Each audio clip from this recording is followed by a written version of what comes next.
My mom didn't know what ABACABB meant, so she let me have it. Biggest mistake she ever made.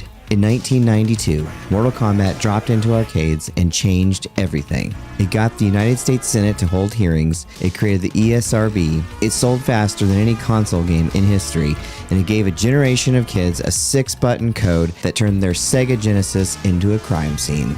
Last Friday, Karl Urban finally put on Johnny Cage's sunglasses. Mortal Kombat 2 hit theaters. Critics are calling it the best video game movie in years, which got me thinking, arcade, Genesis, SNES, N64, Dreamcast, PS2, every single one. Tonight on the game show, we're playing through 34 years of the most controversial fighting games ever made. From the cabinet that made Congress mad to the sequel in theaters now. I'm BreakmanX. Get over here!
What's up? This is BreakmanX, and welcome to the game show on May 13th, 2026.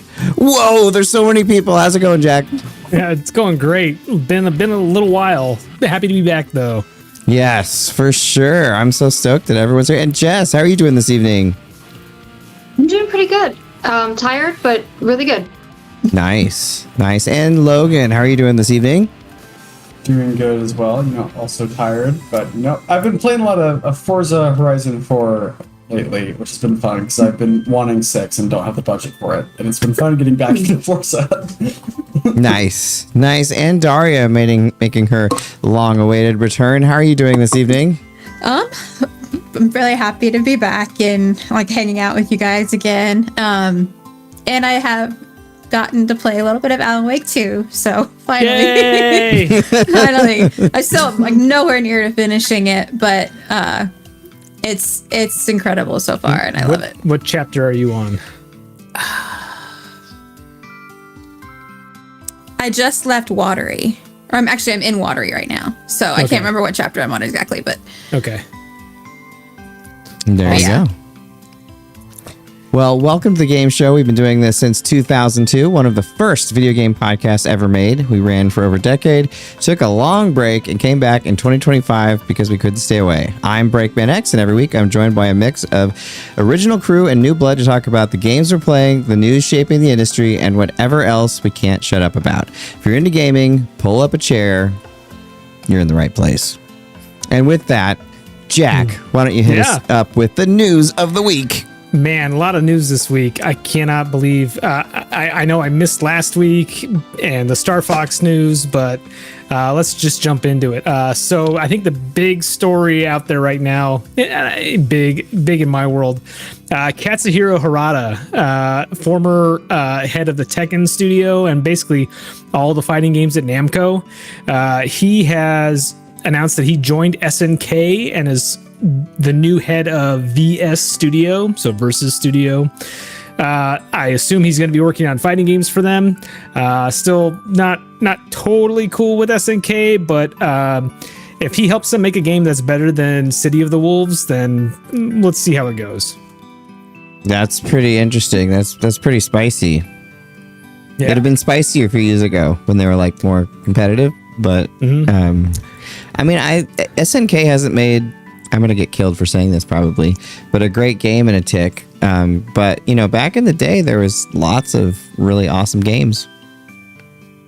Yeah, no, like I said, I'm kind of excited for some of the stuff that I think he's going to be working on. I would assume he's working on, like, if they do something with either King of Fighters or Samurai Showdown, any one of the number of like amazing fighting game franchises they've got. You know, if Harada's behind it, I'll at least take a gander and see what's going on. Did you happen to hear about the AES, the new one that's coming out, the new Neo Geo? Yes, I did. We didn't talk about that, but since we're talking about SNK, there's a new Neo Geo coming out that is, there's this dude named Furtek and a few others, Yotego, but Furtek for the Mister project decapped with acid the original Neo Geo chips, originally because he wanted to refab them to fix broken Neo Geos, and he did such an accurate job it ended up being the basis of the FPGA cores for the Mister. And so both Yotego and him are collaborating on this new Neo Geo system. So because they're involved, it should be really awesome. And it's going to output 4K. It's going to output also analog for CRTs.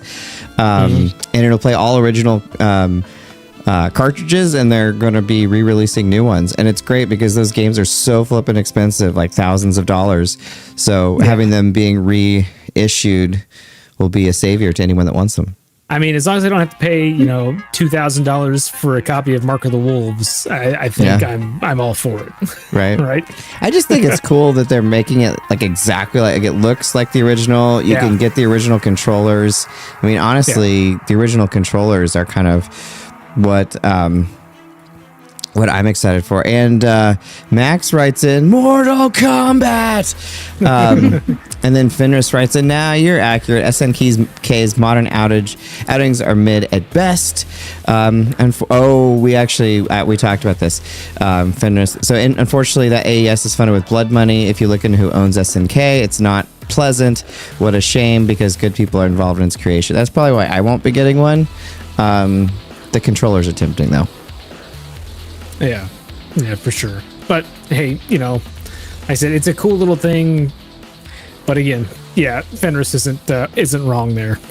So again, it's a bummer that it's SNK, at least in its current incarnation. Fenris, shouldn't you be in Japan?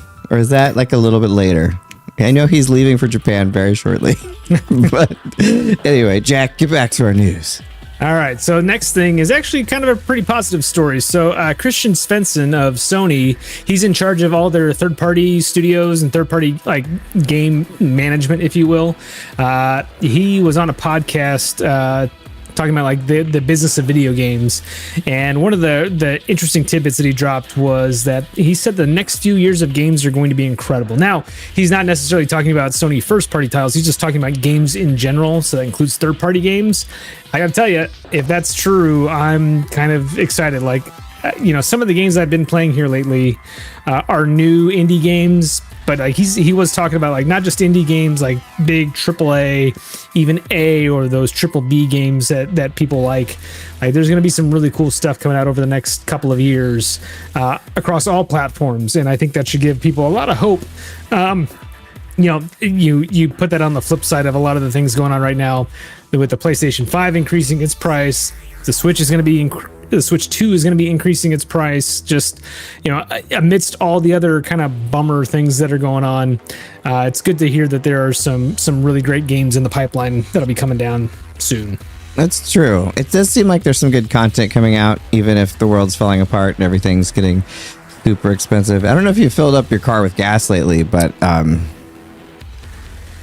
yeah, I say Jess has to be really, really feeling it over there. Oh, yeah.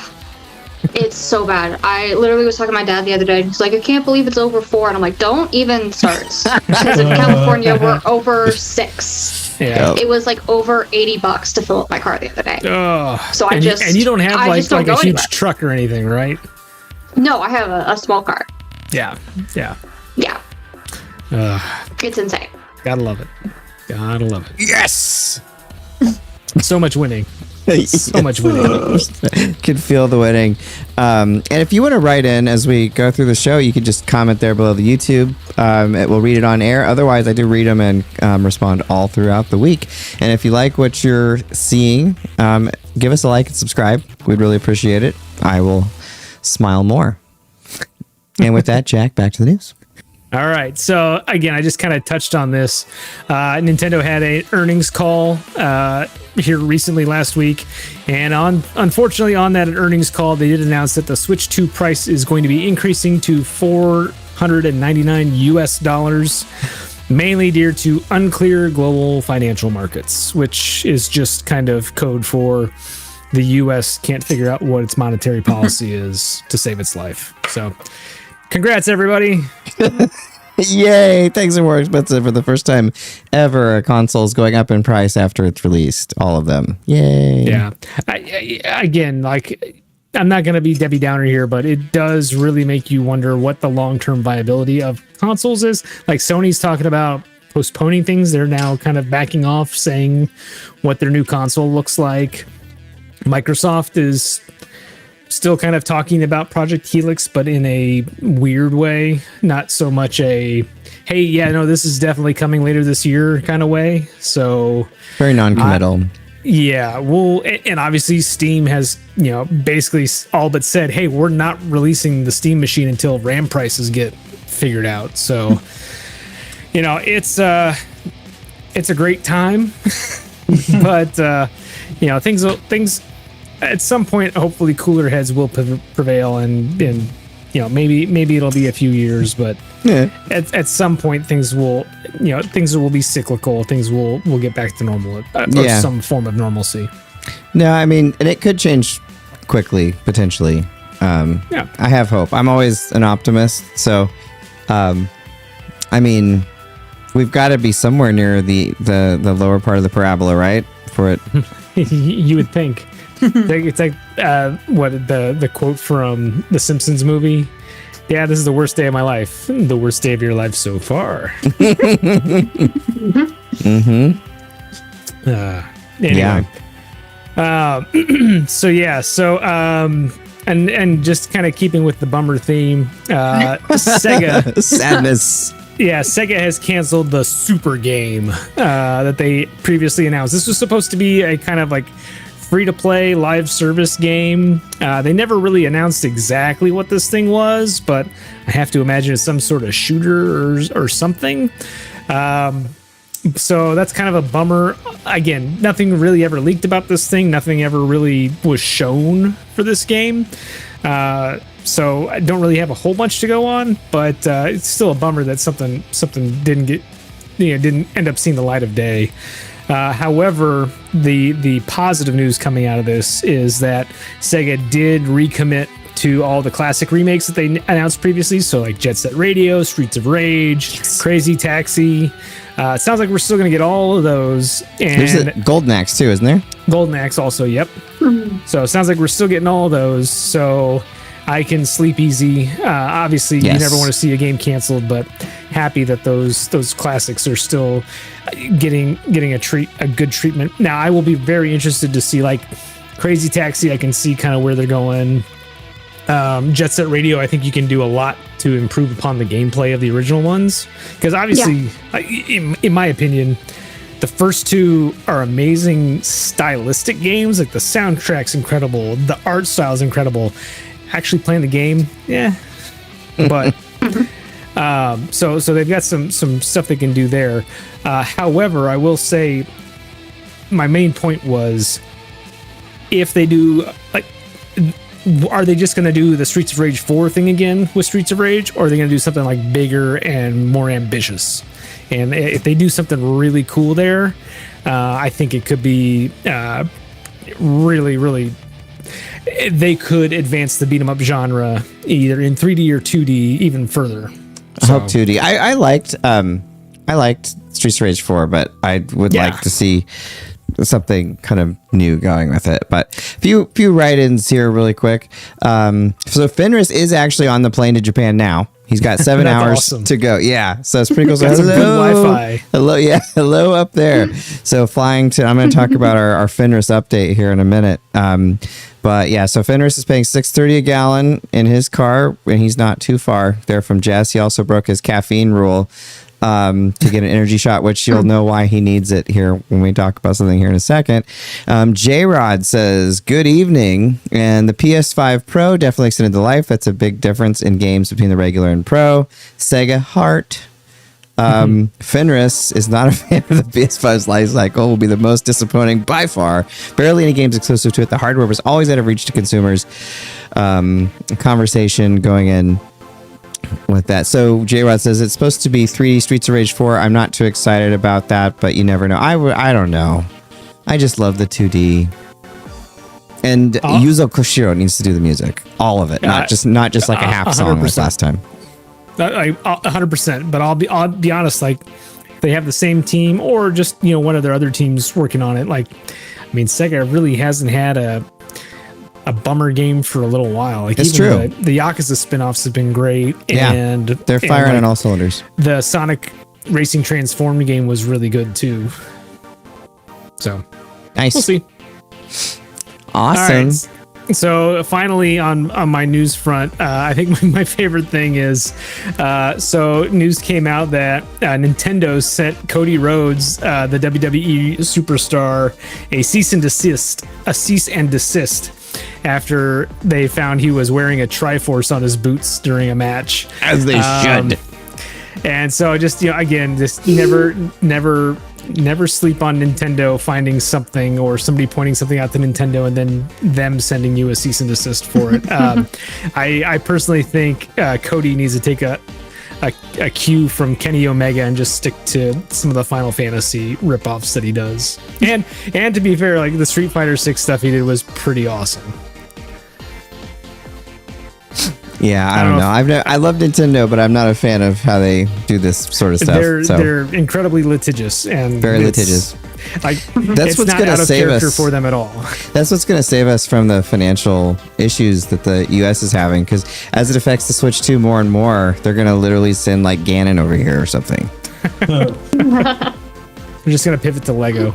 They keep him in a closet only to release him for situations like this. Yeah. You can imagine Link like running in the courtroom like, yeah! I hate that voice. All right, well, some pretty cool news updates here. Now I'm going to get into the Fenris update because this video is going to be pretty exciting with everything that's happened. So Fenris and I were tracking the NES RGB, the last thing we needed for my childhood NES update or refurbishment, and the day came when it was supposed to arrive, and it didn't come, and it just was not moving. It was stuck in customs. Thank you again, international policies. Having to pay the tariffs and everything, which was prepaid, but it still took a long time, way longer than it should have to get through there. It literally arrived as late as it possibly could have arrived to Fenris, and he still had to stay up all night, which thank you so much, Fenris. I never would have asked him to do it, but he just did it. Stayed up all night finishing my NES so he could get it shipped out the next morning before he's heading to Japan for his vacation. So also in there is a nice USB stick with all of his footage of doing it that I'll be able to cut into the video. But like, holy crap, like how tense could it have been? Like we were looking at the trackers like, when's it gonna get there? But it is done, and it's currently en route to me, my childhood NES that I opened in 1988. I've cleaned my cartridges from back then, and I'm super stoked to play it in some deliciously clean, new recapped, new pin adapter. It's got a Nintendo drawer in there, so it'll read every game first time without having to blow in them. So awesome. So thank you, Fenris. I cannot wait to play it. I cannot thank you enough. I'm super stoked. And he'll be on the show in June 17th, I believe, without looking at the schedule, to talk to us about it. So very excited about that too. Nice. All right. Logan, did you have some news this evening? Yeah, I do actually. So they've released a second trailer for the Subnautica 2 early access with featuring gameplay. I saw that. Which it looks fantastic. Like as expected, the lighting engine is incredible, with being very colorful, also high contrast when it needs to be. So the dark areas look very spooky, and everything looks immersively underwater. It's fantastic. And then the designs for the new creatures, amazing. Definitely getting some unique stuff from what we've seen in the previous games. And also the narrator is kind of giving clues to what the story's going to be about, and it's kind of like brainwashing the character into wanting to stay on the planet, which is interesting. So I'm curious where that story is going to go. Yeah. That sounds Nice. really interesting. Yeah. Do you, I kind of wonder, obviously all the extracurricular activity around Subnautica with the studio and everything, interested to see, like, are they ready for it, or like is it just, hey, let's just get this thing out? I think they are more than ready for it. Apparently the early access was ready around the time that they delayed it. And so they've just been working on it as it's been tied up by this whole issue. Because it was delayed to prevent them from getting the bonus that was in their contract. Even though they had it ready to go, Krafton didn't want to pay it. So we're getting it now. I gotcha. Yeah. Then I've also got news. Forza Horizon 6 launches next week for those into racing games. Yeah. Very excited about it. It's in Japan this time. I am so excited for this. I have been I waiting didn't for realize this it was since in they Japan. announced it. It is in Japan, and the graphics look incredible. Like Yeah. they really nailed Japan. It's coming out for PC? Yeah. PC and Xbox. I cannot wait to just drift around Tokyo. Like, this is going to be so much fun. Yeah, I'm gonna have to wait for a sale, but like I'm gonna be watching streams. You could always sign up Is for a 1 month trial of Game Pass. That's what I was going to say. It's on Game Pass, right? Yeah. I might do that. So, Game Pass apparently comes with Discord Nitro now. Yeah, it does. I just saw that. So I haven't looked into that yet, but I have Nitro for some stuff for our channel. So Is it that, or is it Nitro comes with the free version of, or the low tier of Game Pass? I would probably assume that's what I currently have Game Pass PC because that's where I've been Gotcha. playing everything. I still have Ultimate. I get a thing every month that basically says, "Hey, don't forget you've got these rewards," and it's like, "Hey, get Nitro for like 3 months." So I'm like, yeah, but then I just have to start paying for it, and I don't want to do that. So I don't know. It's gonna be at a some pretty point. big L when they lose you from Ultimate. Like when they lose, Yeah. when Xbox loses Jack Burton. I was close. I honestly, until they announced that they were bringing the price back down, I was really, really close. And then I was also like, oh yeah, Forza comes out next month. No, can't get ready yet. There's always, yeah. I actually went down to the lowest tier for like a few weeks, and then it just made so much sense to get it for PC with the price and everything I've downloaded. Yeah, I'll be honest. Like, one of the things that I'm really interested to see kind of what happens, like, obviously, you know, there's Forza coming out. There supposedly Gears of War E-Day is going to be sponsoring like the NBA finals or something like that. Or maybe I think I saw it was either that or like a new WWE pay-per-view that's coming out, or not a pay-per-view, but an event. I will be really interested to see between those two games, do they have anything else that pops up between now and the end of the year? I assume Summer Game Fest is coming soon, so they're going to have some announcements around that. But like, they've been announcing things, or at least putting things out more regularly than they had been. And I will be interested to see, like, what does Sony have on their map for the rest of the year? I don't know. I'm pretty excited. It just feels like right now it's an exciting time for games in general. I don't know. And movies too, but like it just seems like there's a lot of exciting things happening. And when they announced the Final Fantasy VIII remake here in a few weeks, hey, Good luck. That's what you all said about Final Fantasy VII. They've got to finish Final Fantasy VII first. That's what went through my head. They've got enough on their plate. No, I know. They've got to finish that. It probably won't happen for 10 to 15 years, but I do think eventually they'll do it. There's supposedly something happening with Final Fantasy X because it's its 25th anniversary. They're doing something with the soundtrack, and then potentially there's more. I don't know. That's already been remastered though, so it'd be weird if they went all in on that. And Daria's got some news for us this evening. I do. I actually found out about this through my partner Robert, but Assassin's Creed Black Flag Resynced is going to come out in July. And I know a lot of people are super excited about that. I know that's the one game that he's like constantly said that he loves. And like I wanted to like play it, but I was like, do I wait for the Freebird remake or not? And then it was actually like confirmed, and so I'm definitely gonna get that when it comes out. Nice. A lot of people really enjoy the shanties, and the shanties are great. Honestly, like the whole, the sailing mechanic was good enough. They tried to build an entire game around it, right? So, it's. I'm excited to see it. It does hold, for me, it holds a weird place in Assassin's Creed history or the pantheon of Assassin's Creed for me, because it's that weird bridge game between like the original 3 and the whole Desmond Miles stuff, and kind of what they've done since then. It's kind of like in a no man's land, like where it's right in between.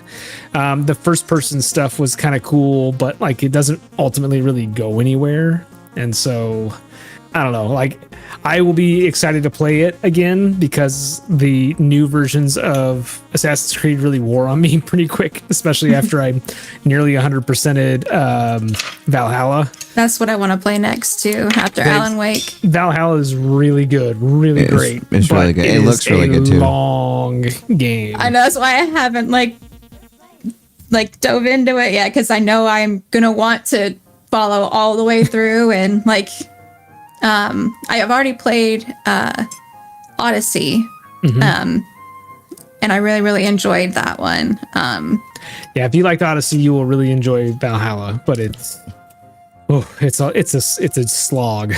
I love the one in ancient Egypt. Yeah. Oh, Origins? Origins is really good. Origins, yeah. Just because I like Origins- anything that's in Egypt, ancient Yeah, Egypt. Origins, Odyssey, and Valhalla. It's a great trilogy right there. For sure. I didn't play as Shadows.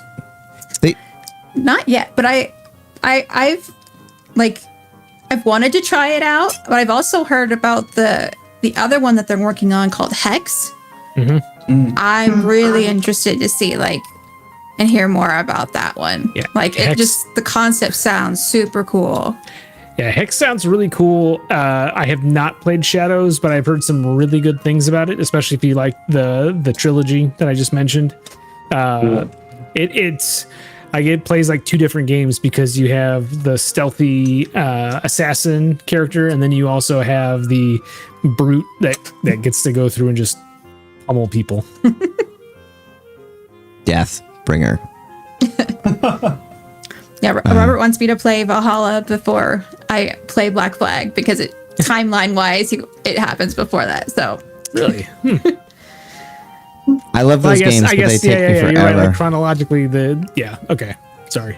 no, but yeah. So, J-Rod says, is gaming and consoles in general? I know that the new Neo Geo is for everybody. I already have one, but the whole idea of physical games, I like the idea that they're doing the physical games thing too. Max writes in, I love Black Flag. The remake does change some things. I was replaying AC3 and it was kind of frustrating. So keep the write-ins coming. We love to read those on air. And then again, if you're watching this later on in the week or 35 years from now, comment, because I will respond. And with that, let's get into our big topic of discussion tonight. Mortal Kombat, which is super exciting. The pre-roll started with the Mortal Kombat scream, because I love that scream. That's such a cool thing. But I thought it'd be fun to talk about kind of how you discovered Mortal Kombat, just to get going, because as a series, being that it was controversial potentially when some of us discovered it, that it might be kind of a fun situation. So I'll go. I remember I was at Shadow's house in his basement, and we were playing some game. I don't remember. I think it was Battle Grand Prix. and our neighbor friends came over, and we all love Street Fighter 2, of course, and they're like talking about, oh, we just saw this new game at the arcade, and it's like Street Fighter 2, except you like kill people. And I'm like, what? You kill people? and I was like, what else does it have? And I remember them talking about like Sub-Zero, how you could like freeze your opponent, and I was trying to visualize, because I'm thinking like Street Fighter 2, right? I'm thinking like, how do you freeze your opponent? Wouldn't that like break the game? That seems so weird. And so it wasn't until I was definitely kept away from it as long as possible from my parents, but those same neighbors got it on one of the consoles. And I'll talk about the first fatality I saw when we get to fatalities. But I remember seeing that and just then it all clicked. Like, okay, so that's how this is going to work. Okay. So, but Jack, how about you? How did you discover Mortal Kombat? It was very similar. So like, I was at there was an arcade in St. Louis at the mall that we went to that was by our house. And we would go there once a week or so. Like, my mom just liked going shopping, and she knew she could drop me off at the arcade with like $2, and I'd spend, an hour and a half in there. Just if I ran out of quarters, I would just watch other people play. So at any rate, Street Fighter 2 was huge. I liked Street Fighter 2. And then all of a sudden, there was one day I went into Aladdin's castle, and there is this gigantic red machine with Johnny Cage in his little flying kick on the side of the machine. I'm like, what is that? And there is this gigantic crowd around the machine. Usually it was around Street Fighter 2, but the entire crowd is around this big red machine. And I'm like, okay, something cool has to be going on here. Let's see what this thing is. Because there's like one guy at the Street Fighter machine. So I go over there and just watch some dudes play. I was like, oh, cool. It's like digitized graphics. It looks like, I don't know. I'm trying to think of... Donkey Kong Country. I was going to say Donkey Kong Country wasn't out yet. So I think that's true. It was probably NBA Jam wasn't really out yet either. Pit Fighter? Super high impact. But yeah, Pit Fighter or super high impact football or high impact football. Like, it looked like that. I was like, oh, cool. And it's from Midway. I like those guys, like Smash TV guys. Awesome. So I'm watching them play, like, okay, looks like a fun fighting game. And then all of a sudden, I see Finish Him pop up on the screen. I'm like, oh? And the next thing I know, Johnny Cage punches off a dude's head. And I'm like, oh, and this blood's splattering everywhere. I'm like, okay, yeah, I've got to try this. And this is me, this is what, 1992. So I am 10 years old.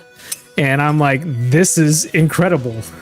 So that was my first exposure to Mortal Kombat. And I think I played 3 games. I got my butt handed to me by all the teenagers that were there. But man, it was incredible just to see, and it was really fun.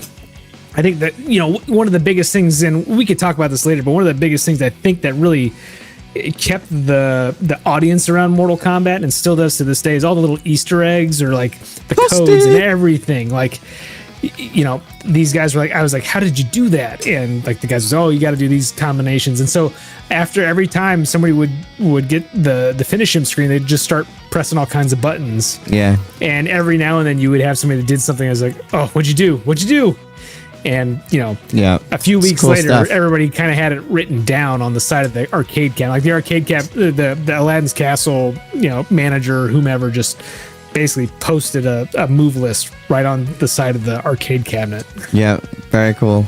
Yeah, the one I always remember with that is a family friend of ours. I think he'd imbibed some things before this, but I was downstairs playing the game, and it comes on the screen, it's like Toasty, and he was like fascinated by it. He's like, what? Was that a clown? And I'm like, clown? What? He was like fascinated that this guy popped on the screen and did the Toasty. And I think of that a lot of the times when I'm playing that game. So I think you have to, right? Yeah, you have to. And Jess, how did you discover Mortal Kombat? Yeah, I was aware of Mortal Kombat for a lot longer than I actually played it, because I was never a huge fighting game person necessarily. So I was aware of it, but I was like, it's not really for me. And then the thing that made me try it for the first time was actually when they did the Mortal Kombat versus DC. Oh yeah. And I was like, okay, I like superheroes. I like DC. I'll give this a try. And that's kind of like what got me into it. Yeah, I don't honestly remember all that much from the game because I do think it was one that we rented, not bought. So I don't think I ever like completely finished it. But then, you know, after that, I did play Mortal Kombat 9 and then 10 and 11. So that's kind of like my experience with it. I never went back and played like the arcade versions. Gotcha. That's a really interesting place to come into that series because like eight is really where what you think of as modern Mortal Kombat, like the combo moves, the different systems they have in place now. That's kind of really where that one got started, and so it's kind of like a prototype statement. Like you said, I think 9 is really where they started to perfect that stuff and just kind of iterate on it. So it was a really cool place to get in, and I envy you for not having to suffer through the PlayStation 2, Xbox, GameCube era ones. Those were pretty terrible. Shaolin Monks. Shaolin Monks was great. I do not consider that a mainline Mortal Kombat game. It's true. It's not, but it is. It does have Mortal Kombat in the title. And Logan, how did you discover Mortal Kombat? Yeah, I actually don't really remember when I first heard about it. I just knew that it was the edgy fighting game. Edgy. That was really gory. Yeah. I haven't. You know nothing of Time Killers. No, I haven't heard that one actually. But I remember encountering it at an arcade once, the original Mortal Kombat. That's really the only Mortal Kombat I've spent any amount of time with, although I've seen people play the home console variants. But I've played a few rounds of the original, and yeah, the animations are pretty gory in a really fun way. And I was fascinated by the photographic sprites, where they actually, you know, took pictures of people playing the characters and used that as the sprite art. I hadn't seen that in terribly many arcade games before, and like, you know, as a game dev, that was just kind of fascinating to me. Kind of does give me the Donkey Kong Country vibes. Instead of using 3D characters, they were using real people. Yeah, for sure. This is fun. I like hearing about your discoveries. And Daria, how did you discover Mortal Kombat? So I've actually never played a single Mortal Kombat game. It's okay. We'll get your reactions. But but I did know about it. Like I watched the film that came out in 2021. And then like just like the different like in media nods to the game. Yeah. I think doesn't the arcade in The Last of Us, like the Left Behind thing that Ellie and Riley play, I feel like that may have been like a nod to the style. I can't remember. It may have been Tattoo Assassins because that was Way of the Warrior. That was the first Naughty Dog game. That's what that was. It's okay. It makes sense. Yeah. But you're not wrong because like I mean part of what culturally Mortal Kombat set off was just a rash of terrible knockoffs that were just trying to go for that violence angle. So like Time Killers, Primal Tattoo Rage. Assassins, Way of the Warrior, Primal Rage, you name it, like there were tons of those things that popped up in the wake of Mortal Kombat. Primal Rage is such like a perfect marketing title. Like, can you imagine them sitting around like, how do we appeal to this audience? But Primal Rage. But at the same time, I mean, like it was a perfect like, hey, you want to fight dinosaurs? Here you go, fight some dinosaurs. That's true. It And was like, better than like a lot of them. But Yeah. that name always cracks me up. Primal Rage. Yeah. And there was also like, I don't know if you guys have watched The Boys. Have not. I need to. Haven't. But I see it's lots of shorts on it. It's like the only really shorts I good. get. I really enjoyed it. I know. I should watch it. But there's a game in and this isn't spoiling anything, but there's a game in it that some of the characters are playing. That's obviously like with the heroes of like that world. That's very, very similar to Mortal Kombat, like in style and everything. So, so I kind of know a lot more about that through other things than like actually playing it. I gotcha. Oh, that's cool. Yeah, Mortal Kombat will always have a very special place in my heart. So a couple things being written in here too. And J-Rod writes that he actually meant not for everyone, which makes more sense from the last one. Max said there's only one banned game in his house, and it was GTA. And he didn't play any game between Mortal Kombat Trilogy and MK9, mostly because he wasn't good at it.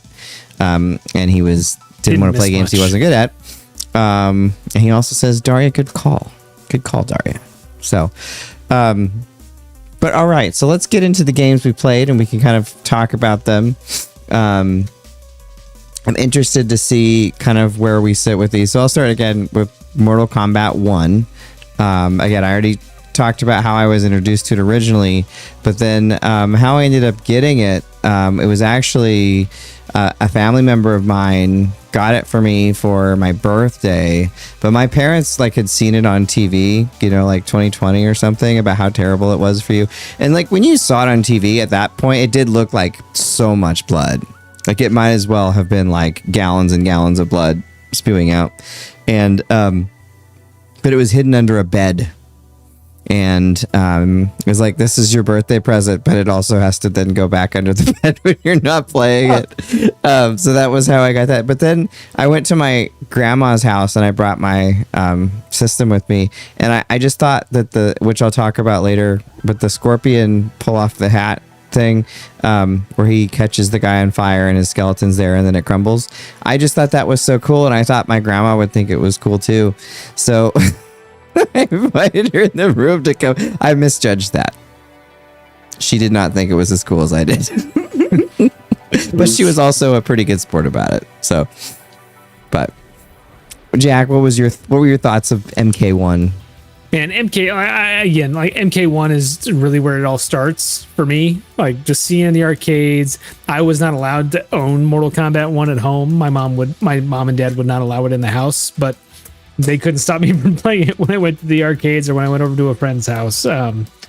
It for all of its faults, I don't think it's nearly as good of a game as Street Fighter 2. I think I did end up playing more of it than Street Fighter 2 when it was in arcades, just because of I don't want to say the shock factor, but just because of the cool factor, at least until like Super Street Fighter 2 came out. Yeah, the gameplay definitely wasn't as cool, and it wasn't like as fleshed out as it would later come, but it did have cool characters. Yeah, it did have cool characters, in the lore, especially as it was built out, as cheesy as it is interesting. I honestly, like, the lore is kind of the most fun part of it all. It's like, hey, they actually have a consistent lore that they've kind of kept up with. Now it gets really ridiculous, especially as you get into like Mortal Kombat 11. But like they, for the most part, have stayed consistent, and like, who the characters are. They haven't really changed a whole bunch other than the combat kids. Yeah. And some of the new people they introduced in MK1. So like, that was, for me, that was also like my peak Marvel Comics time. So I was like really into like learning the histories of all the characters. And so it was right in that period where I was like really wanting to like know about the characters of everything. So it was like perfect timing for me. But so for these early ones, I know y'all didn't have them on your list, so I'm gonna skip forward to the next game. But if I skip some that you guys do want to talk about, please stop me. But I'm just assuming that's the case. Wait, actually, Logan, you have the original. Did you want to talk about the original? Yeah, I kind of did in my previous thing. You did, yeah, but I didn't know. Yeah, I mean, I played the arcade version, and that's always fun. Just because I like, standing in front of an arcade, playing against another opponent with you two right there, and then you're in the environment with a bunch of other people playing games. So it's always great to have those classic arcade fighting games. And yeah, the art design is great. I love how how intense all the characters and how personal like the attacks are, with the fatalities and everything. Yeah. Each one reveals the character's personality. And despite, having such a simple roster, each of the characters is very unique and very fun to play. For sure. Yeah, this was much later. It would have been like 98, and I think it was Mortal Kombat 2, but I almost got beat up in an arcade because I was pretty good at it by that time. And like I walked up to it and beat this dude pretty bad, and then like a few times, and it was pretty clear that if I stayed in the arcade, I probably was not gonna have a good experience. So I probably had a quite different arcade experience from you, because like most of the arcades I went to, at this point it was really just nerds that went to the arcade, so it was pretty chill. But it was Mortal Kombat brought a different, like a more diverse clientele. Between Street Fighter 2 and Mortal Kombat, like you definitely got much more diverse clientele in the arcade than you would have seen maybe like a year or so before either of those came out. Well, and that he didn't know how to stop like some of the cheese moves either, so like it wasn't a good time for him either. Like emotionally. No throws, man. No throws. Yeah. Go over. But all right, so Mortal Kombat 2. We'll move on to Mortal Kombat 2. Mortal Kombat 2. Jack, Wichita, there was it might have been the Warren, but it was that pink theater. There was like the cheap theater. Yeah, that's what the Palace. The Palace, yes. So I was at the Palace. So I was at the Palace, like right when the Mortal Kombat 2 arcade game had come out, and I didn't know it was out yet. And I just remember walking by the arcade, and some dude was playing as Baraka, and he was doing the move where you do this. The and I was like, and I was like, whoa, what a fatality! That's so cool. And he's like, that's not a fatality.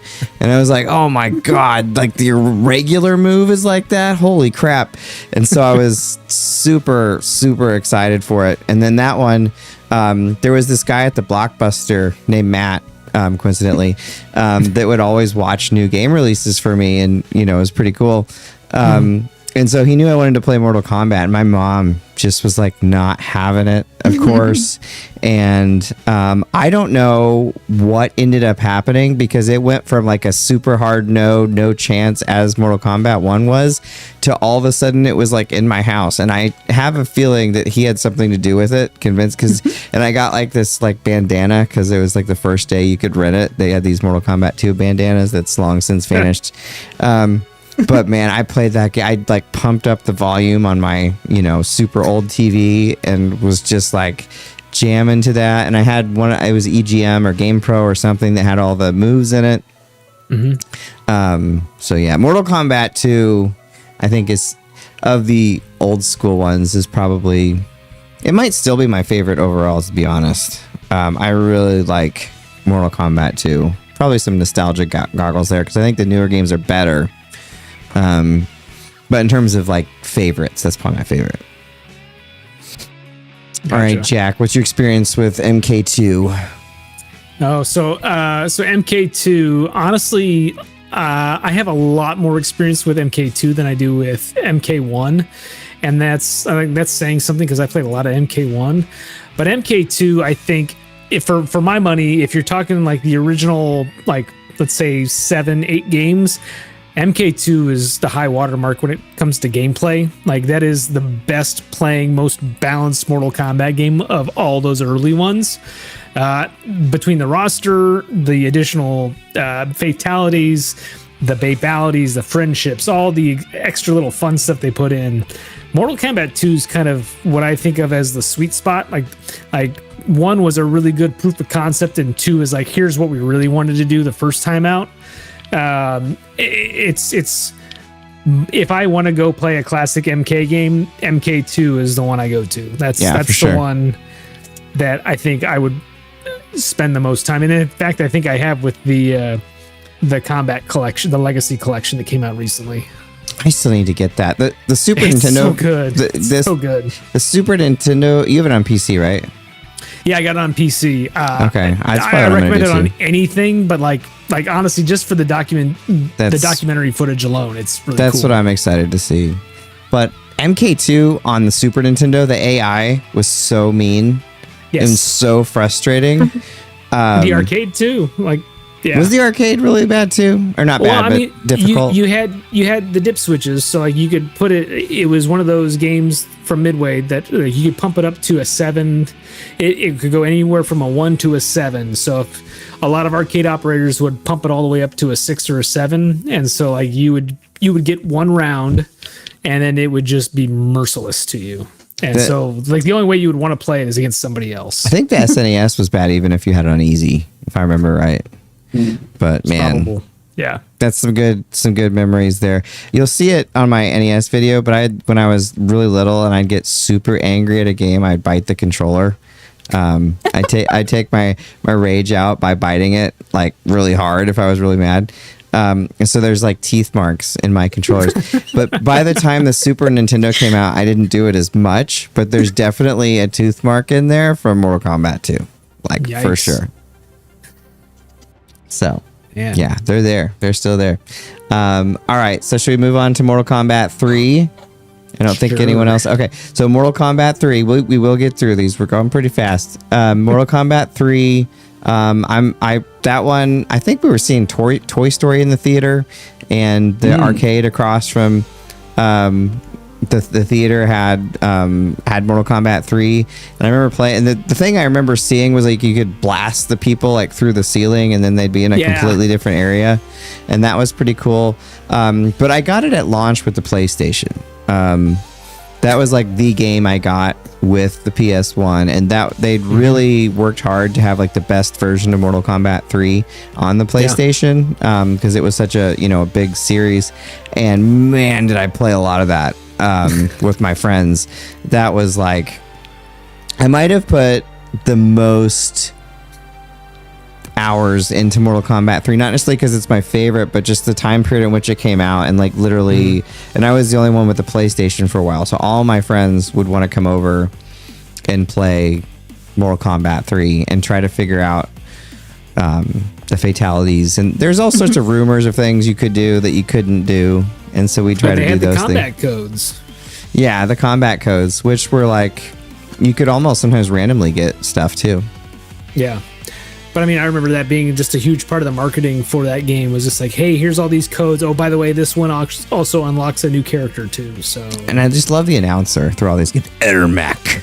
Like the announcer is so great. Yeah. I love it. Oh my gosh. Steve Ritchie is the man. Like between designing pinball tables and being the announcer for Mortal Kombat, like he is incredible. So good. I want him to do my voicemail message. That would be really cool. I bet you can find him on Cameo. I bet you can. That actually might not be. That would be so cool to have your voicemail message in that voice. Yeah. Or NBA Jam. So Jack, I know Tim Kitzrow is. You can definitely get Tim Kitzrow to do that. That would be so hilarious. Yeah. He's on fire, but not available at the moment. Yeah. Just sidebar real quick. So I was listening to another podcast, and I think somebody had ripped like one of the, I think it was maybe the NFL Blitz 2000 GD-ROM for the Sega Dreamcast. And I guess you know how they used to have like Red Book audio on a lot of those. So like if you skip past the first track, you could just listen to like a lot of the like soundtrack or audio samples or stuff like that from the game. Well, with NFL Blitz 2000, on that disc, it had all of Tim Kitzrow's lines on there. So like literally you could listen to 20 minutes of him just saying all the phrases from the game, including like all the players' last names. And it was like, somebody did that on their podcast, and I just thought it was just hysterical, because it was like 20 minutes of Tim Kitzrow mania. But anyway, sorry. Love it. I digress. Love it. Do you have any MK3 memories? Absolutely. Like Mortal Kombat 3, like that was really the first one. Like I played it a lot in the arcades, but then when it came home, I played it even more there. Because at that point I was old enough where like at that point my mom was just like, whatever, like it's Mortal Kombat. Like, yeah, it's same fine. Here. Just don't play it in front of your little brother. Just don't kill people in real life. Yeah. And then between that and then I had a buddy that actually got it for PC, and he let me borrow the CD. So I actually, again, Red Book audio, I found out I could put it in the CD player, skip past the first track, and listen to the entire soundtrack. And if you're gonna listen to a Mortal Kombat soundtrack, I think 3 is the one you want to listen to. It's pretty good, as far as Mortal Kombat soundtracks go. But yeah, unless you were playing, like what you were saying, unless you were playing as Shang Tsung and having to morph between different characters, like the PC and the PlayStation versions were really where that game was at, and like the Ultimate Mortal Kombat 3 versions were really good too. But I honestly think Ultimate Mortal Kombat 3 is a little bit of a lesser game than just the original. For sure. For sure. Awesome. Okay, moving. So I guess let's move on to MK4 and MK Gold because they're kind of the same thing. So this one's going to be quicker for me because I did not like this one. I remember renting it on the N64, and this was like I was really missing 2D games at this time. I mean, I liked Super Mario 64. I loved Final Fantasy 7, but like I really missed 2D art, and that was kind of the birth of my retro love because I still had my NES, which Fenris fixed recently, hooked up and was still playing that. But so MK4, I don't know. My friend and I, Kirk, we rented it from Blockbuster and brought it home, and we were just kind of like, I don't know, man. You know, like it's fine, but it's just not as fun as the other ones. We played in the arcade some too, but anyway, MK4 just not, and Gold, which is kind of the same thing for Dreamcast, just was not my favorite. Yeah, I think even on that collection, all the developers kind of admit, like, yeah, we were trying something new. We wanted to do something in 3D, and you know what? It just didn't hit. So we tried to do what we could. It missed. The introduction of the weapons is cool, but there was a lot of like they didn't really communicate well how to use those, how to pick them up, how to throw them, all that kind of fun stuff. Like there's just the move to 3D wasn't kind. And it cost Midway a lot of money to build those arcade cabinets because it did have their new chipset that could do 3D graphics. Obviously, they used it in other things too, but like that was really, other than War Gods, that was really their first real foray into 3D. And so, like, it's a decent Mortal Kombat game, but it is not one of the better ones, if that makes any sense. But the endings, I think, the endings in the story for that one are also just really atrocious. I should mention that like every Mortal Kombat everything is on sale right now on Steam. Oh, is it? If I didn't have them all, like significantly, like 80%. The collection's only 35, but like everything else, I just happened to.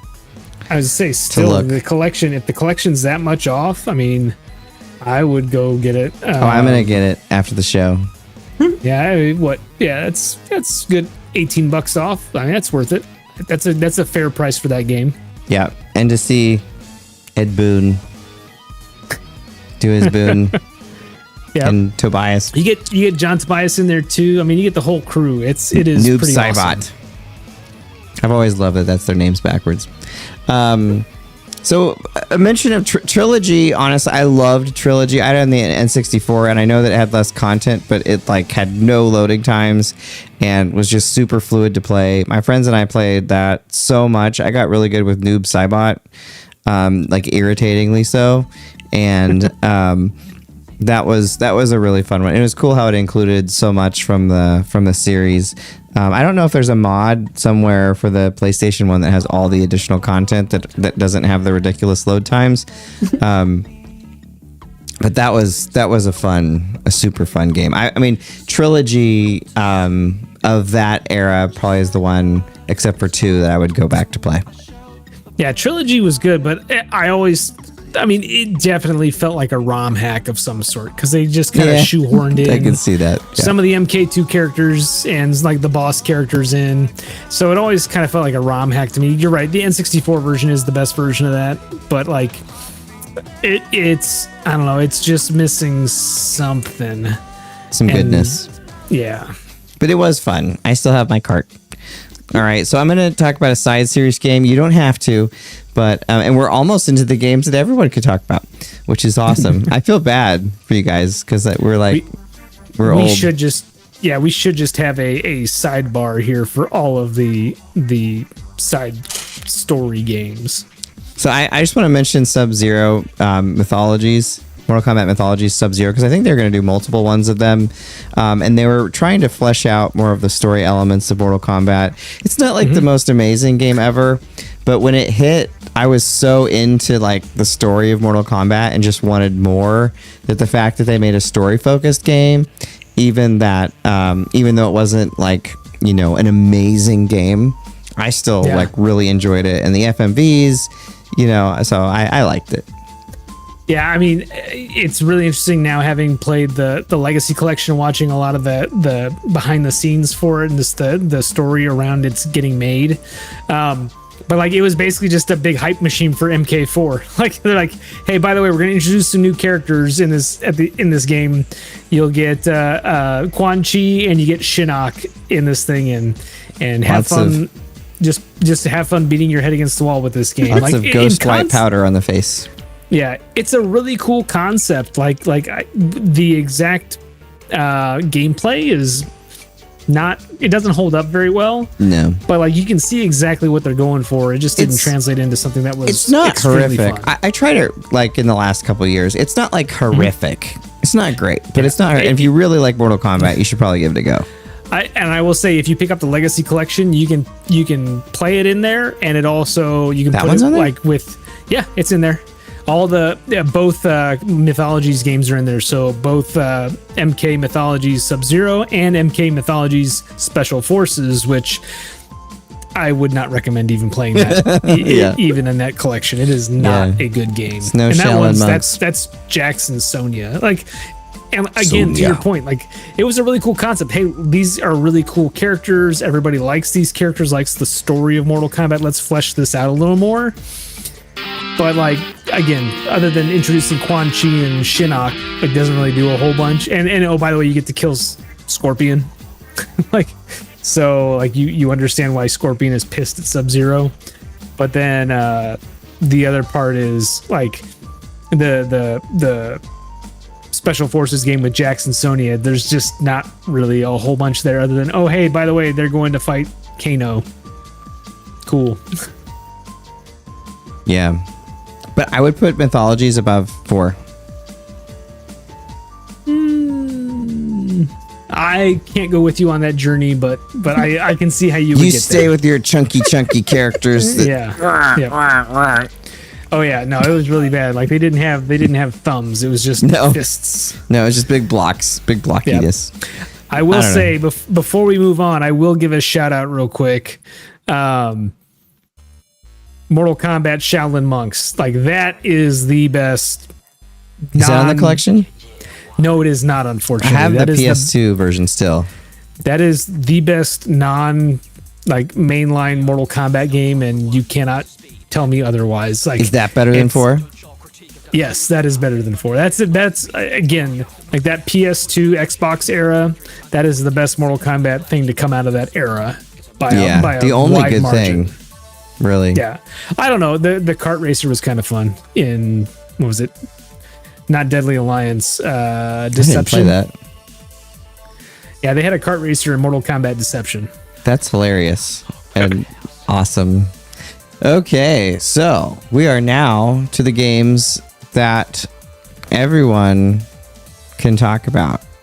These they start to go together a little bit for me at this point. But Mortal Kombat 9 is the next one we'll talk about. Okay, that's the one. Wait, what? I say, do we want to let Jess talk about MK versus DC some more? Oh, that was first, wasn't it? I'm sorry. I thought that one was after this one. Yeah, so Jess, dive in. Yeah, I don't know how much more I have to say about it. Again, I don't think I ever got like entirely through the game, because I do think we rented it. But I do think I'm always a sucker for crossover games. I think they're fun, and I think Mortal Kombat and DC was like the perfect kind of like meeting point. And to this day, they're the only two fighter games that I really play is that, and then like the Injustice games I play a lot of. Yeah. So yeah, no, I thought it was really cool, and it was the thing that like got me into Mortal Kombat. I'm like, oh, maybe I am like kind of interested in this, and it did. It came across kind of like you were saying, it had more kind of like lore and story than I was expecting it to have, which like really got me interested. And so I don't have a whole lot to say like about the game itself necessarily, but I do think it was a really interesting like entry point. And I always think like being able to like branch out like that and like bring more people in is really cool. Yeah, for sure. Yeah, I like the crossovers too. For MK, I haven't played that one, so I've played it, but I haven't played it a whole lot because I was a little bit Mortal Kombat out at that point because all the ones had been so bad that I just was kind of, do I really want to play more Mortal Kombat? Until MK9 came out, which I was pretty excited about because that was when I was really into combing the movie trades all the time because I was out in LA, and I remember reading about Warner Brothers and all the stuff leading up to this game, and it really rekindled my Mortal Kombat love. When I just remember playing it and there was the X-ray moves when you would hit them, and the crunch of those hits were so intense. And that was the game that brought me back into the fold. MK9 for sure. Yeah, at 9, that was the game that really got me back into it also.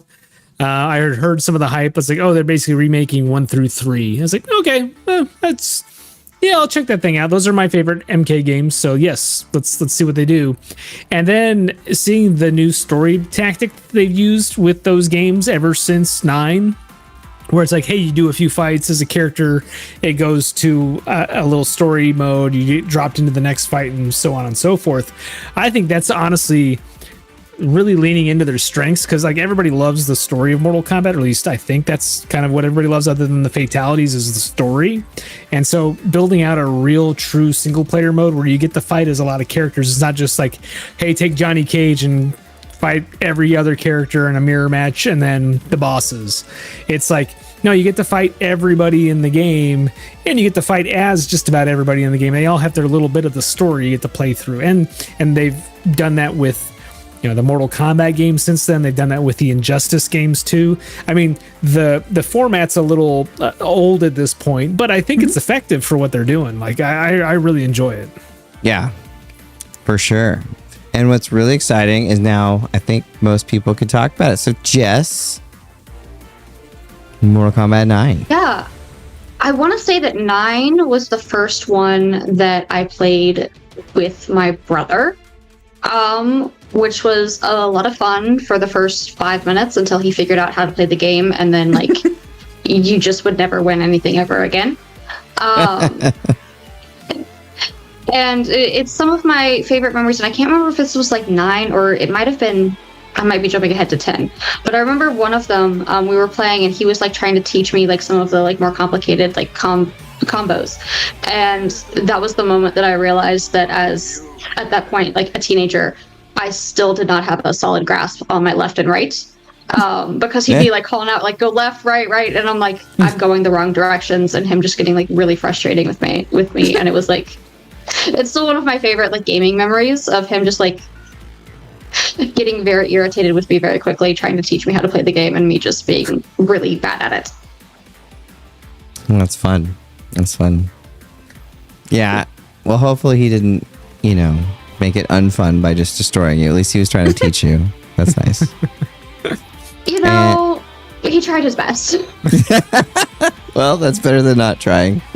All right. Again, and then Logan and Daria, if you have anything, please jump in for these. I was gonna say I haven't played anything, but I did remember on PlayStation Plus getting MK. Do you say 10 or MKX? Yeah, I say 10. Okay. Yeah, it's 10. Yeah. Okay. I figured it was 10, but I was I don't know. But that one It's edgy. But I do have that. I haven't played it, but I do have it. So I couldn't remember if I knew there was something Mortal Kombat that I had added to my library, but I couldn't remember what it was. But it was MK10. Nice. 10 is I think obviously I think the big thing for that one is the Combat Kids stuff. It is kind of their retcon of by the way, Mortal Kombat 4 never really happened. Here's what happens next. That's right. Okay. And it's oh, by the way, it's 15 years later or 20 years later, and Johnny Cage and Sonya got married and had a kid, and Jax had a kid, and so that was 10. That's where that stuff happened. That was 10. Okay. Yeah, but it's cool because like it gives you some new characters, like Kotal Khan and like a bunch of new characters that the series really needed, especially after 9. And so not all those characters hit, but they did have some that really caught on and remained in the series after 10. Like who is the gunslinger? I can't remember what his name is. Oh yeah, I know what you're talking about. But like he's kind of a cool character in like the grand scheme of things. For sure. Aaron Black? Yes, Aaron Black. Thank you. Yeah, that one, I don't know. I have mixed feelings about that one because I feel like it plays really well. Like I feel like the gameplay is super, super tight and the story isn't terrible to play through. So I don't know. 10's kind of sandwiched between 9 and 11. I mean, obviously that's where it goes number wise, but also in terms of like quality, that's kind of where that one sits. Yeah, for me. Yeah, 10 is between 9 and 11. That should be somewhere on some plaque. All right, so let's go ahead and we pretty much talked about 10. Everyone got to talk about 10. Jess, you didn't get to talk about 10. Yeah, I don't have a whole lot to add. I think pretty much everybody said everything. I will say 10 is probably the one I've played the most, just because I think I had the most time to play it when it came out, as opposed to like 11.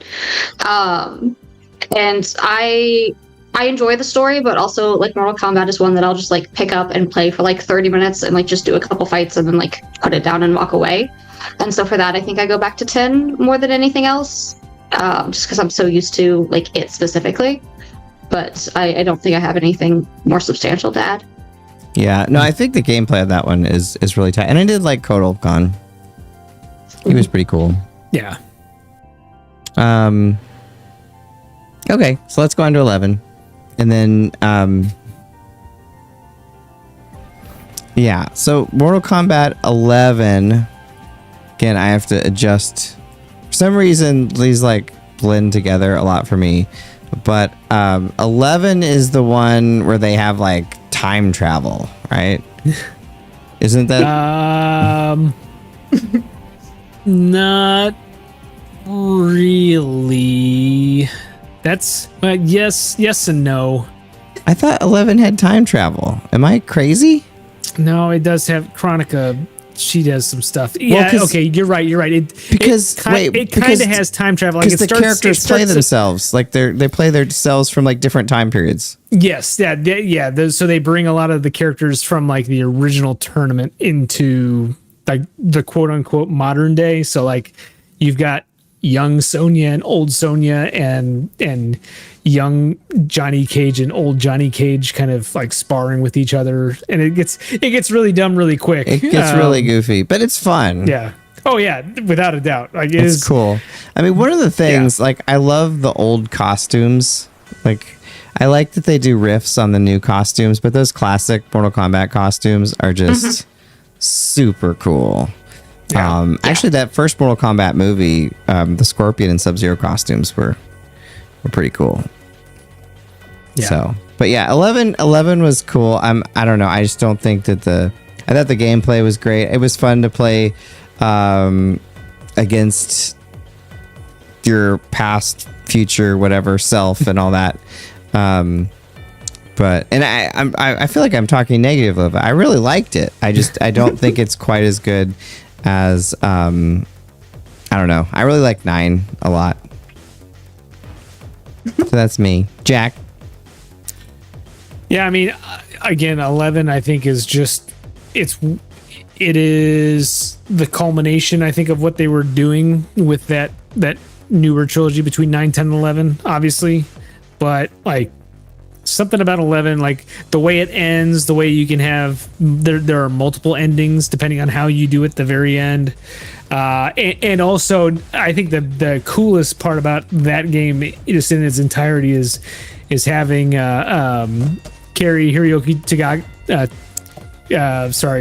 the actor that played Shang Tsung in the Mortal Kombat 1995 movie as Shang Tsung finally was just That was perfect. And Your so, soul like, yeah, is mine. you did have to put up with, what's her name? Ronda Rousey is Sonya. But other than that, like the acting's great, the story's great. I mean, the gameplay was fantastic.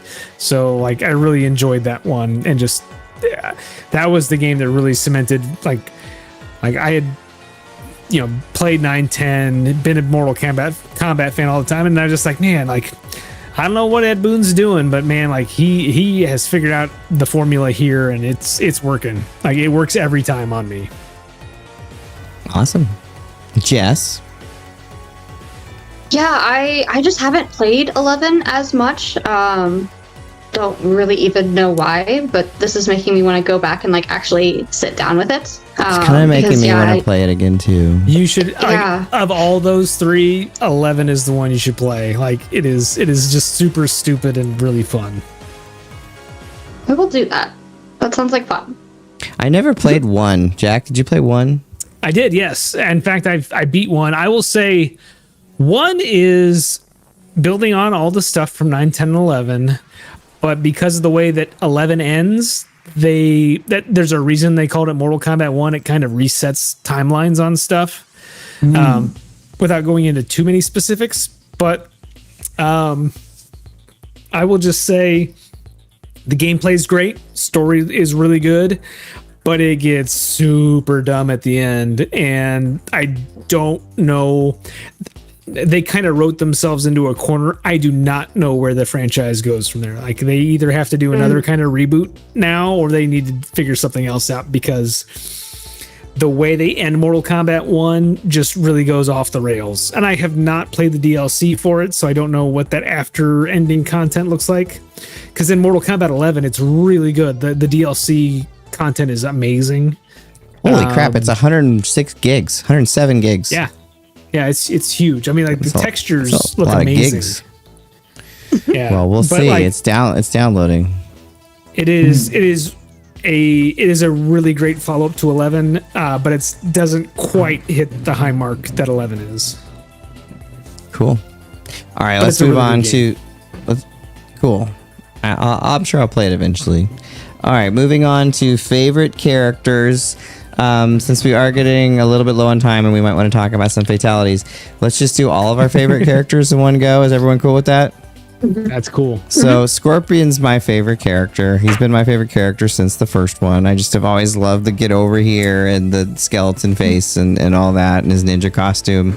I love Noob Saibot since MK Trilogy, just that he's all darkness, and super spooky, is fun. And then Sub-Zero, mortal enemy of Scorpion, just the freezing and all that has always been super cool to me. I mean, those three, you can tell I like the ninjas, but those three are like my go-to MK characters. You know what though? I like most of the characters though. Like when you play through the stories and you play as the different ones, it's always kind of fun to play as the different characters. Yeah. Which Sub-Zero are you? Are you original Sub-Zero, or are you MK3 and beyond Sub-Zero? No. I was so mad when he has like the suspenders. Like, what's going on? Like, come on. I don't want my guy. It's his brother. I know, but the brother should know better than to dress like that. So the original one for the win for me. Gotcha. Only because of the way he dresses. Sub-Zero just shouldn't be wearing suspenders. I just can't take that. Well, I've got to go. So I also have Scorpion and Sub-Zero on my list. I mean, how can you not? Like, those are like the two Mortal Kombat characters other than Liu Kang, like, right? Or Johnny Cage for that matter. Like that's Cage. Mortal Kombat. But anyway, so those two, Baraka, like, again, seeing his blade stuff for the first time and just seeing it being a normal move, I was like, okay, I got to play as this guy. And then Cabal from MK3 and some of the later MK games. Cabal is a lot of fun to play as. He's got some really cool moves, and just his backstory is kind of cool. And then Aaron Black, like we mentioned earlier, I can't believe I forgot his name. I think he's just like ricochet shots he's got, like the fun little traps he has, definitely were a cool little like a mix up of what you would think of as a traditional like Mortal Kombat fighting character. So those are probably my favorites, not including like Shao Kahn, just because hey, big dude boss guy is like unstoppable. Scary face. Almost. Yeah. Yep. For sure. And Jess, who are your favorite characters? My favorite character is Melina. Cool. I think her backstory and the fact that she's like the clone is like really cool, and the moment where you like see her mouth for the first time is so awesome. Yeah. So she's probably my favorite. I'm also very fond of Devora. I love the creepiness of like a bug lady, and I think the way liked that her too. like, Sorry, I forgot about her.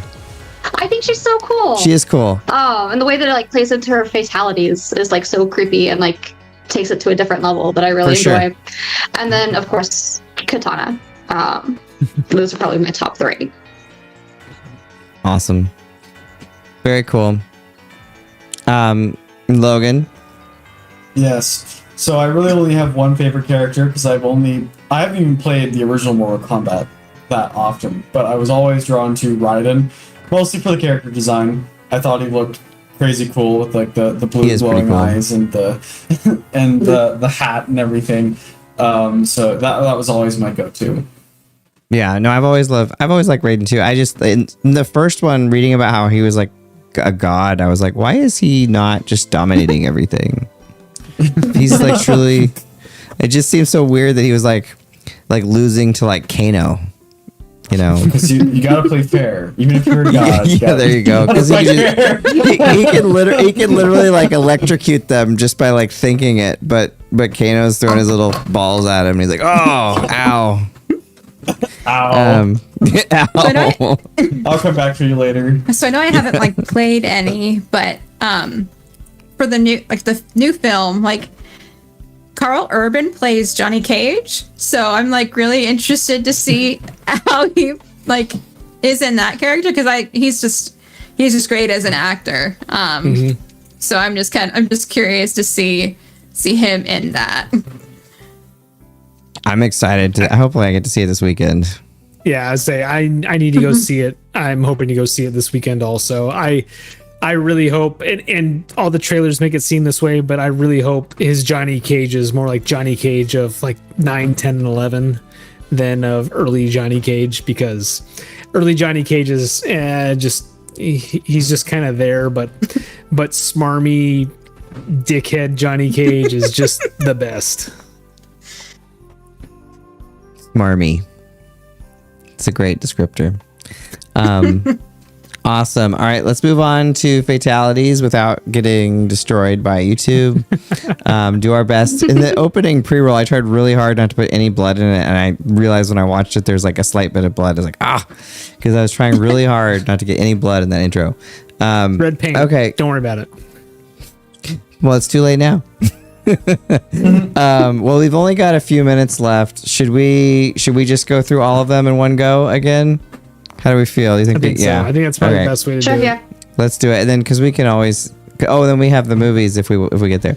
Okay, so best fatalities. I'm gonna go through my. So again, I talked about my memory of showing my grandma the scorpion mask remove, and that'll always be like my favorite because I can just remember it and her like being horrified, but then also kind of like realizing, that it was kind of cool. I don't know. My grandma was pretty cool.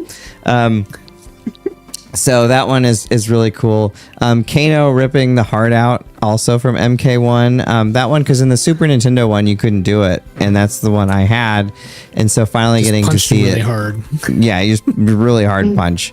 And so finally seeing that later and like that he could rip someone's heart. Again, it's like, why wouldn't you just do that earlier in the fight if you could rip someone's heart out? I guess they have to be like doing this to be able to do it. But Liu Kang dropping the arcade on them in MK3, I just thought that was so cool that it was dropping like the game that you're playing on the other person. That was cool. And then Johnny Cage kicking through someone, again, not like the coolest one potentially, but it's the first one I ever saw. And so it just left a huge mark on me because I was just like, holy crap, he kicked through that dude, you know? Well, that was the Super Nintendo one. That was the one. That was the one I saw. Yeah, the other one was cooler. But it's even then, just like seeing him, you know, in the sweat because it was gray, right? There was no blood. It was just sweat. Thanks to Nintendo. But seeing him kick through a person was just like, holy crap! Like I'd never seen anything like that before. And then any of Scorpion's throughout the years, where he yells "Get over here" and has his spear friend do something, and the newer ones, those are just all cool. I mean, I'm just a sucker for that. And you know, the Mortal Kombat movie, the 2021. I'll try not to spoil it, but you know when that line is said in that movie, in that fight scene, and like I took BreakmanX to see that movie in the theater, and when that happened, he literally like looked at me and he was like he was so cool and he just loved it. It was similar to when Darth Vader appeared in Rogue One at the end and he's in the hallway, like it's like the very similar reaction. So yeah, that's awesome. Very cool. All right, Jack, what are your favorite fatalities, murders? Man. So mine, definitely Sub-Zero's original spine rip from MK1. Like something about just watching that happen at the arcade. I was just like, oh my God, I can't believe they actually did this. And then of course I immediately had to know how it was done so I could do it myself. So that is the one that sticks out in my brain. Imagining you doing it in real life. Yeah. So that was the one that stuck out to me. Then next, Cyrax in Mortal Kombat 3, his blowing up the world. Oh, that's a great one. Is such a great one. Just all the bombs, and it zooms out, and it's Earth, and just all of a sudden, boom. That's a really cool one. That's such a, like, you know, everybody always talks about how bloody and violent Mortal Kombat is, and yeah, I get it. Like they certainly do, especially the newer ones. They can get a little over the top, but like, at the end of the day, it's all just really goofy. Like, you know, whether it's MK3 and you've got like 20 rib cages popping out of a guy and or something like that. It's just so ridiculous and so dumb. Like you just have to laugh at it, I think. In the best way though. Yeah. Let's see. One of my other ones, Johnny Cage's triple decapitation from MK2. Like there was a glitch where if you held in one of the buttons during his fatality, which was just a decapitation uppercut, like it would do it 3 times, and so you'd have 3 heads just laying there after you did that. And I thought that was really ridiculous. And then finally, again, just sticking with the ridiculous theme, Jax's big boot from MK3, where he like grows 50 feet tall and then just steps on the other person. That's right. For whatever reason, like just reminded me of Monty Python's Flying Circus, which was on Comedy Central all the time. So that was like, it just made me chuckle anytime I saw that happen. For sure. All right, Jess, what are your favorite fatalities? So all of mine are from either 10 or 11. That's totally fine. Because I figured I'd take like the later games.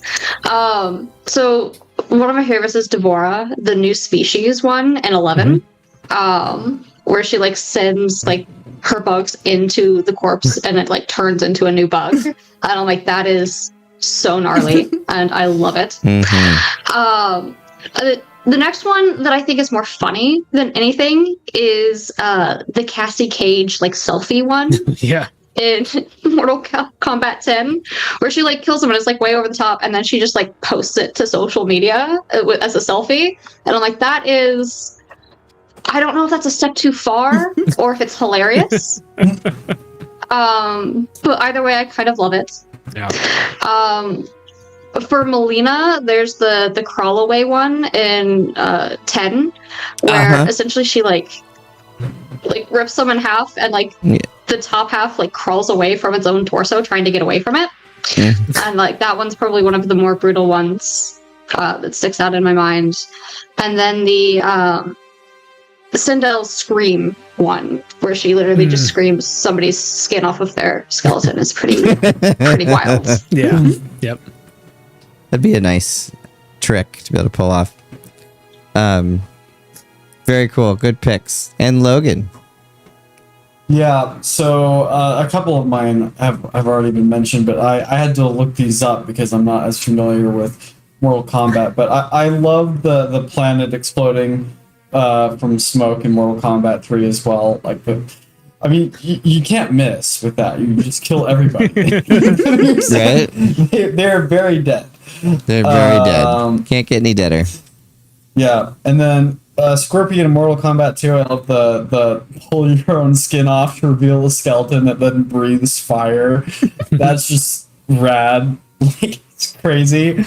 And I love the notion that he is just like a skeleton wearing a bodysuit. Yeah. Yeah. And then the Liu Kang arcade drop, like a good fourth wall break. Yeah. Fantastic. Yeah, from Mortal Kombat 3. So good. For sure. All right. Well, that pretty much rounds us out here this evening. Jack, what are you going to be doing this week? Man, so this week I'm going to try to wrap up Final Fantasy V. I think that's too ambitious though. I've got 50 hours into it. I finally got all 12 epic weapons. And so I'm ready to really start into the end game, but I really want to finish out some of the jobs that I've been working on so I can use them in freelancer mode. So I think I've probably still got another 20 hours or so before I'm finished with that. So I will probably be playing that and a little bit of Forbidden Solitaire also, which, by the way, Forbidden Solitaire, if you've got Steam, I highly recommend if you just want a silly little solitaire game with some creepypasta stuff to go with it. It's a good choice. I hate card games, but that sounds intriguing with creepypasta. And Jess, what are we doing this week? Well, I graduate and get my master's degree this weekend. So that's what's ahead of me. Hopefully I make it across the stage without face planting, which is, I literally had a stress dream about that last night. So hopefully that does not come to pass. Fight on, Jess. Fight on. And Logan, what are you going to be doing this week?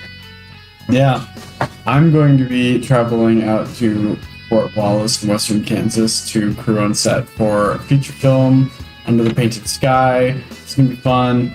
And then there may be a double feature happening with my friend Isaiah Sunday night if I get back in time, which should be a fun watching experience. Awesome. So cool to hear about all the stuff y'all are doing. And Daria, what are you going to be doing this week? I'll try to get back to playing some Alan Wake. I did find out the chapter I was on. I'm on Return 3. Okay. Local Girl. Gotcha. So, yeah, let me know when you get to We Sing. Please, after you play We Sing, you have to let me know. Yeah, I'm excited. I love when Jack gets excited because then it makes me excited. And actually, for my birthday, Robert got me the DualSense PlayStation controller. Oh, the DualSense, or the Super DualSense. Yes, the fancy one. I'm trying to.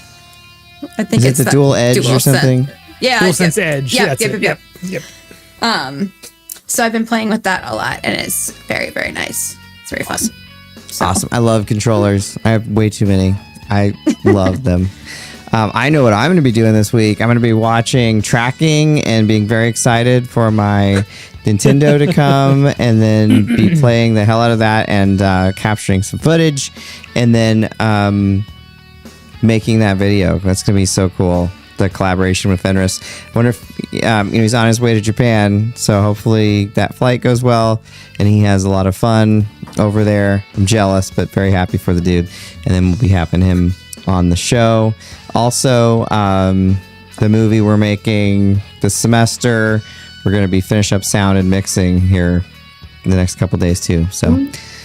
So then we'll see if I'll have time to actually play the NES the next couple days. But hopefully, it's going to be hard to resist. I'll probably stay up all night.